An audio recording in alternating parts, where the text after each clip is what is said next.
we're winning everywhere. We're going to get 55 to 60% of the Hispanic vote this November. We're going to get 50% of the African American male vote this November. We're going to have a blowout win. We're going to win 80 to 100 seat pickup in the House of Representatives. We're going to win the Senate. We're going to win school boards. We're going to win.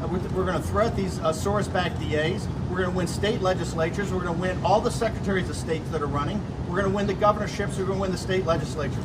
This is going to be a massive blowout like 1932. You're witnessing right now a political realignment like 1932. And we will govern for 100 years after we win 100 seats. You saw it last night. Do you want to govern as a one-party kind of total government? Do you want to destroy the Democratic Party? No. I believe that we will destroy the Democratic Party as a national political institution.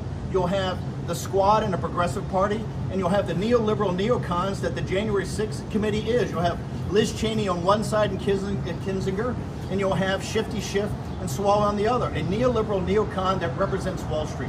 A populist uprising of Hispanics, African Americans, and working class people in this country is before us. That was pardoned criminal and soon-to-be repeat criminal Steve Bannon promising a century of Republican rule if Republicans wipe out Democrats this November. And Bannon made clear he wasn't just looking for political wins.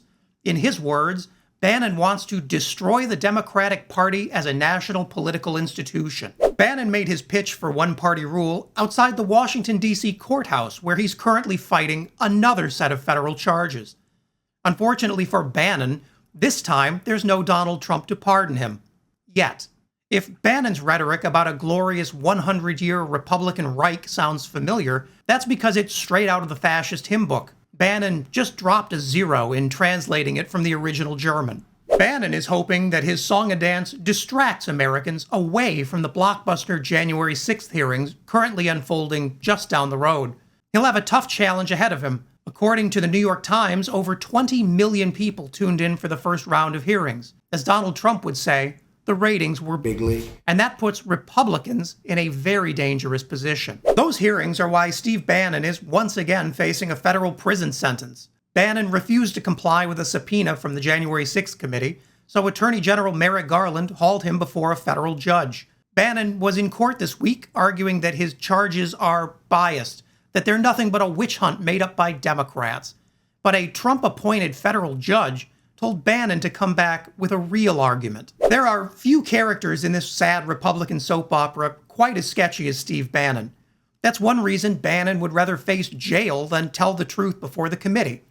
And boy, does the January 6th committee have a lot of questions for Steve Bannon. Earlier this year, Bannon sought a series of strange loans connected to a mansion in Wilton, Connecticut. Bannon co-owned that mansion through his nonprofit, the Rule of Law Society, which he founded with Chinese billionaire Guo Wengui. That's the same Guo Wengui whose yacht Bannon was using when federal agents raided and arrested him.